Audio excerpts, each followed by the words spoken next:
Kind of this, almost like a shaker rhythm. Yeah, yeah. Chicka, chicka, chicka, chicka, with the snare drum. So that's the vibe there, and then get these little. So It's very flat, very flat. Huh? It's flat. Yeah. It's not. There's not a lot of resonance to it. You're kind of trying to. Yep.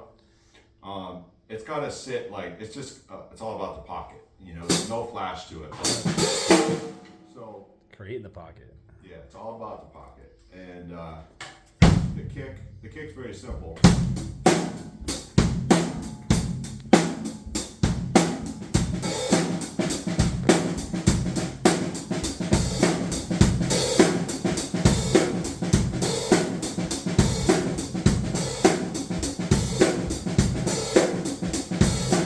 And part of that is like defining the tone I want to get on the snare. Like, do I want to go more rim shot? Or more just like center hit, you know, it's a little more dead. Do I want to do that? Or even just that, switching up a little bit on that, give a little more of a bounce, because I like that bouncy feel to it. So, might do that.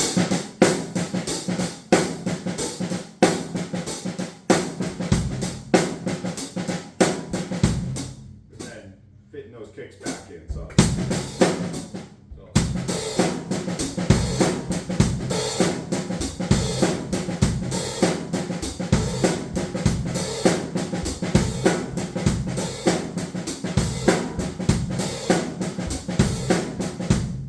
Working on it, you know.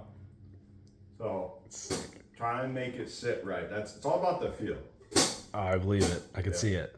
And then little details start to add up when you think like, okay, did the drummer like Jabo, when he originally played it, he probably played the tip of the stick because that was really the vibe. That was a lot of times what we do nowadays. That chunky sound is more just like light and tight, you know.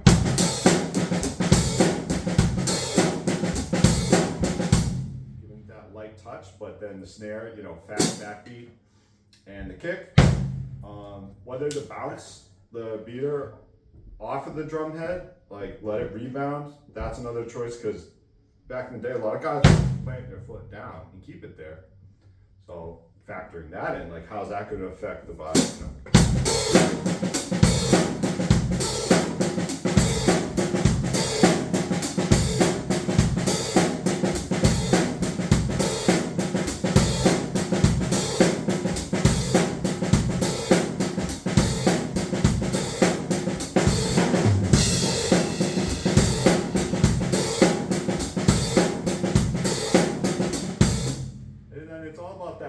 Consistency too.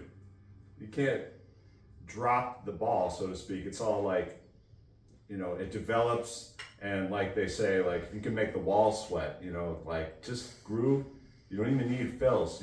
You want to just get that groove so in the pocket that, you know, you can't help but like kind of let the hypnosis of it take over. But you have to be consistent to get that. So there's that. So there's a lot going on even in a simple groove if you're really paying attention to all the elements that are at your disposal, you know, all the variables.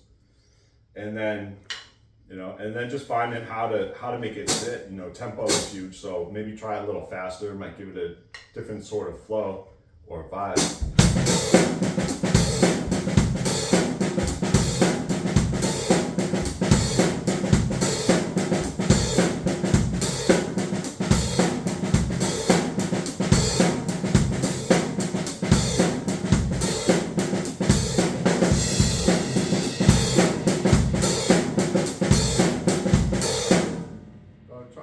Different things and figuring it out, yeah.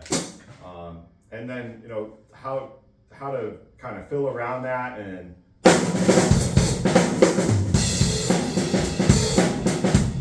trying out those kind of classic fills that have that.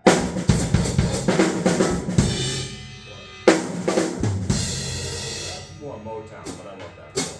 Or Pat Boom, Debbie Boom. just easy, but deceptive in a way that like you can do it wrong, I suppose. If you don't have the timing right.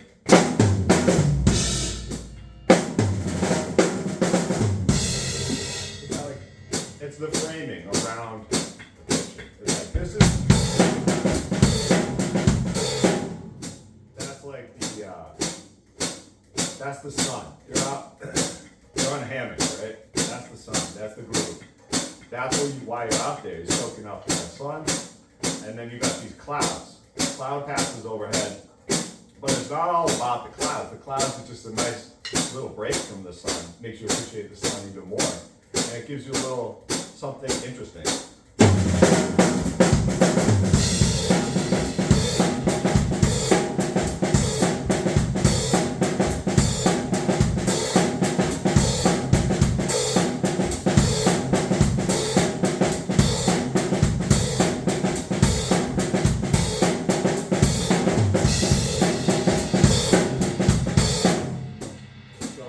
Taking all that into consideration, and then other ways to play it, if you have maybe instead of everything being like this, you come back forward. That's another way that you can kind of put a variation on that. Steve Jordan's really good at that too. He has some grooves like that are similar, but where he does one here and then one with his hand. So you would never know if you were just listening to it, but to watch him, you get to see how he performed that, and it's like, it doesn't matter. As long as you come to the end that is a cool groove that sounds good to you, it doesn't matter exactly what it looks like when you did it. And that's one of the things too, like a fill that you play. You can play the same thing that you played as a fill, but on these instruments here, and it sounds more like a groove. You know, it could be like...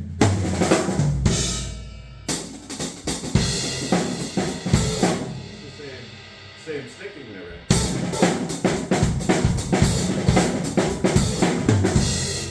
But now because it's here, it sounds like a group.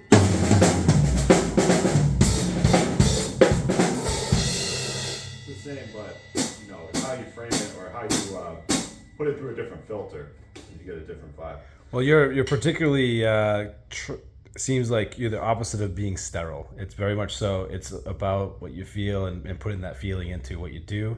Yep. Therefore, it shouldn't be this sterile thing. You're cutting on tape, and you're trying to get that feel of it, as opposed to and have that feel inspire, as opposed to this like computer generated thing, which is very sterile. That's the thing. I mean, nowadays there's so much computerized stuff. It's like you're losing so much of the human element, all the art.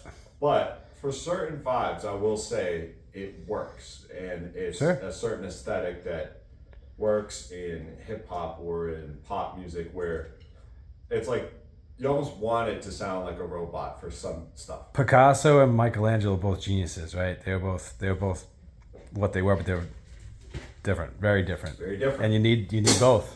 Very different. You can appreciate both for being art. Yeah, but you can draw parallels and see different things like so I'll go to that Steve Jordan thing.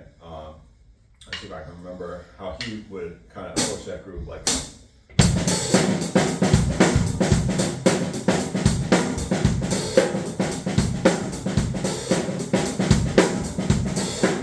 You might even do a little more ring on the snare drum, get that kind of crack. Let's see here.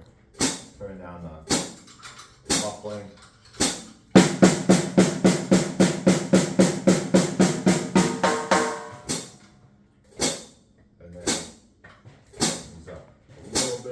Steve Jordan will just put a different snare on.